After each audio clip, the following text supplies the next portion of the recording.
Ah yes, the Torvosaurus, an apex predator of the Jurassic. As it turns out, there were many apex predators in the Jurassic living alongside Torvosaurus. With so many large carnivores in one area competing for the same food, different species must have specialised in different prey.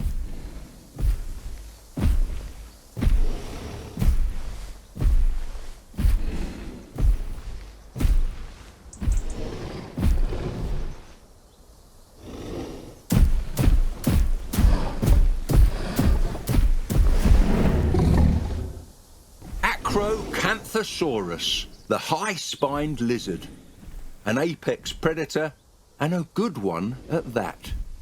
Each side of its upper jaw sports 19 razor-sharp teeth, but I don't recommend getting close enough to count them all.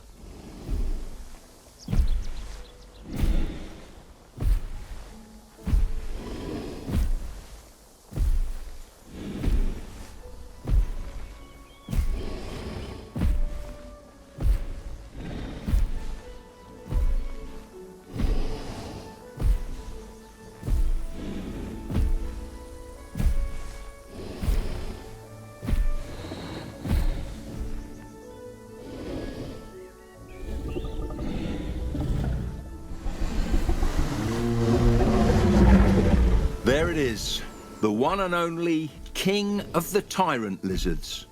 Tyrannosaurus is as big as the movies, and yet somehow even scarier. Take a good look at those arms. Each arm is a metre long, can hold almost 200 kilos, and ends in razor-sharp claws. Far from the wimpy little stubs most of the public makes them out to be.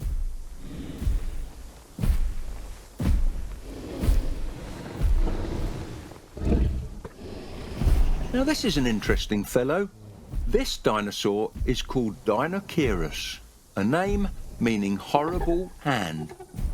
First discovered as a giant pair of arms, we now know that Deinocheirus resembled a huge humpbacked goose roaming the marshy wetlands of prehistoric Mongolia.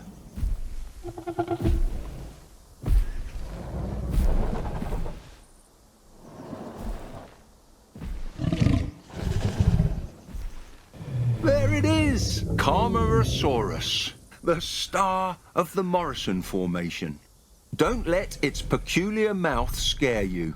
The long chisel-like teeth may look like a carnivore's, but they are actually much better adapted to rip coarse leaves from tree branches. Although, to be fair, we haven't really put the theory to the test.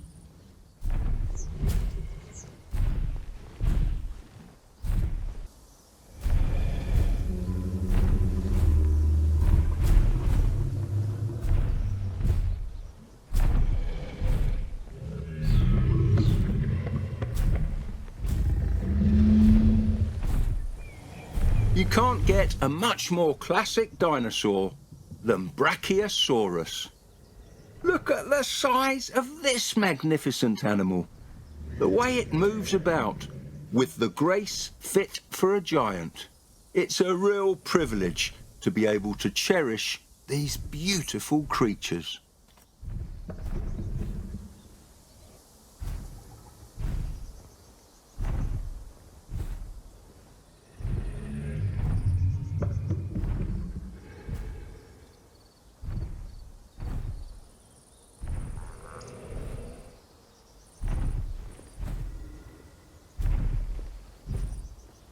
Now, I've seen skeletons of Argentinosaurus before, but nothing can prepare you for the sheer immensity of this dinosaur in the flesh. A single vertebrae from the back of this animal could be over 1.5 meters tall.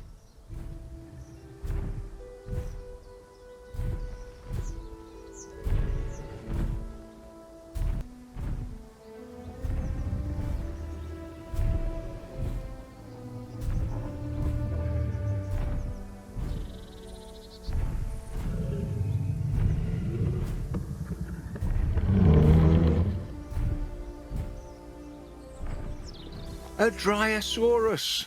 Quite elegant, don't you think? They're especially cute as babies when they have big eyes and stubby noses, just like a puppy.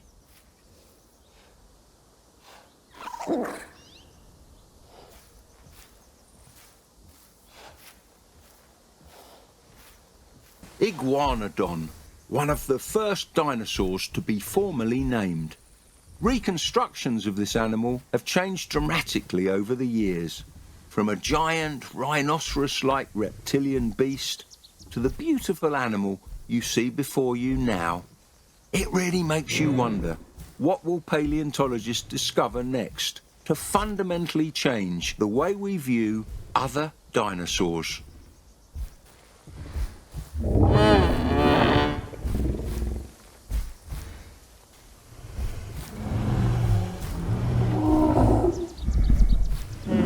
Now that, my friend, is a beautiful dinosaur. Almost like a musical instrument, Parasaurolophus used their crest for long-distance communication. There's been simulations in the past that tried to reconstruct how they could have sounded, but nothing quite compares to the real thing.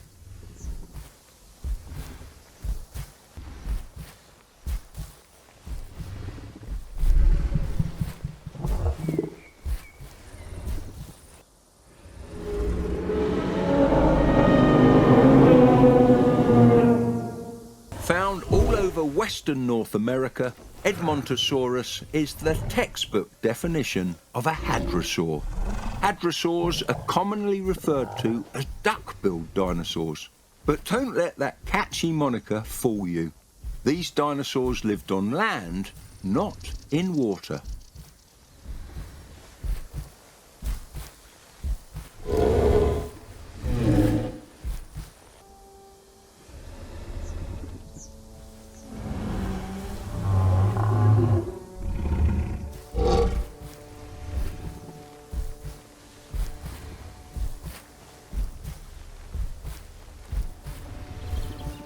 Lambeosaurus, a crested hadrosaur from the late Cretaceous.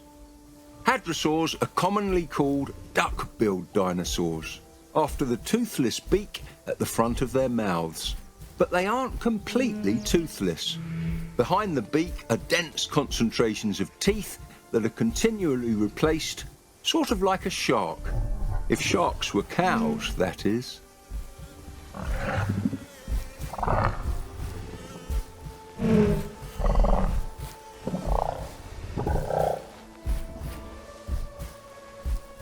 Now this little fella is a Psittacosaurus. Thanks to a number of recent findings, we were able to restore this creature to a high degree of genetic accuracy, right down to the quills and coloration in some of its species.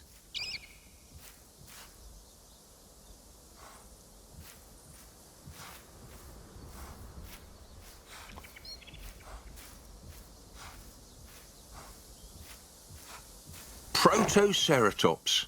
This animal is one of the smaller species of ceratopsians, living alongside deadly neighbours like the velociraptor.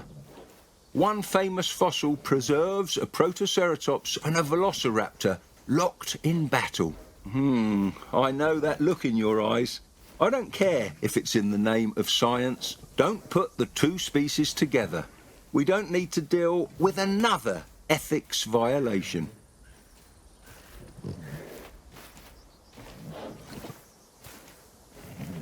Wow, look at the horns on that one.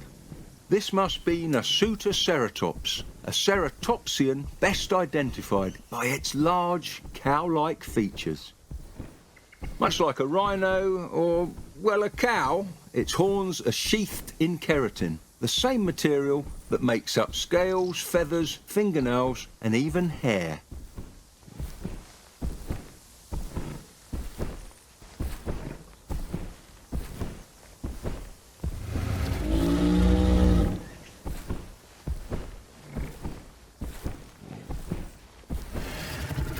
With a head like that, we must be looking at Styracosaurus. Styracosaurus belongs to a group of ceratopsians called centrosaurines, which tend to have longer nasal horns shorter brow horns and spiny frills. The famous Triceratops, in contrast, belongs to the Chasmosaurines, which instead favour longer brow horns and long, simple frills.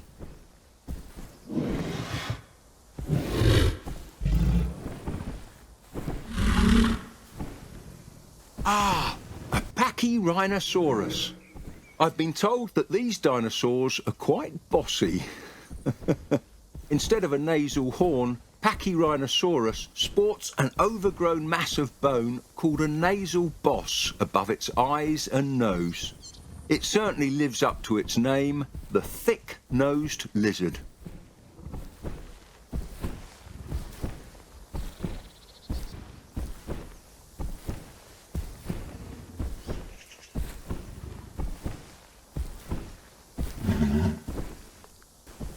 Triceratops, one of the most recognisable and largest dinosaurs of its kind. Several fossilised Triceratops have been given nicknames, like Lane, Hatcher or Homer. Personally, I prefer names starting with T.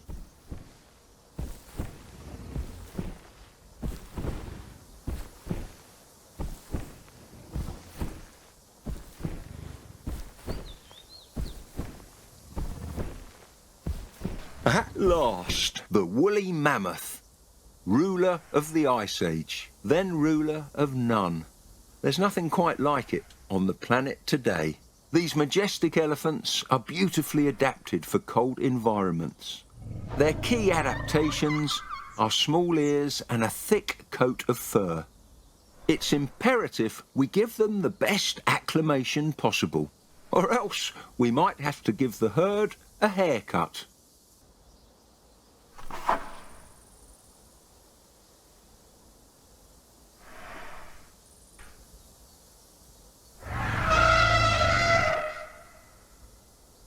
The woolly rhino, or Coelodonta, is a relative to the modern-day Sumatran rhino. Our ancient ancestors were very familiar with these beasts and illustrated them in cave paintings on several occasions. It's not hard to see why. They're remarkably handsome, don't you think?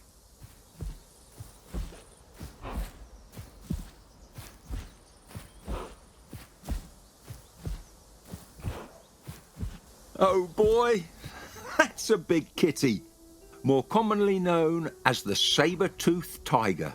Smilodon makes for a formidable predator. This large feline could gape its mouth to impressive extents, up to 120 degrees, almost twice as much as a lion.